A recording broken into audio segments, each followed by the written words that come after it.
नमः ओं षण्मभावे नमः ओं पिनाकिने नमः ओं शशिशेखराय नमः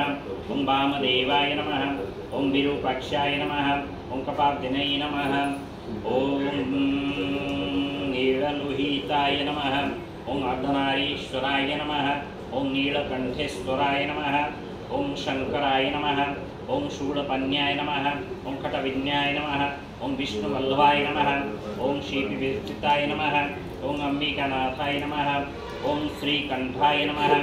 ओं भक्तवत्सलाय नमः ओं शर्वाय नमः ओं भावाय नमः ओं त्रिलोक्येशाय नमः ओं स्थितिकंठाय नमः ओं शिवप्रियाय नमः ओं उग्राय नमः ओं कपालिने नमः ओं सोमसूर्य नीलोद्यनाय नमः ओं हवीशाय नमः ओं यज्ञमाय नमः ओं सोमाय नमः ओं पंचवक्राय नमः ओं सदाशिवाय नमः ओं विश्वेश्वराय नमः ओं वीरभद्राय नमः ओं प्रजापतये नमः ओं हिरण्यशिखाय नमः ओं गिरीशाय नमः ओं भुजंगभूषणाय नमः।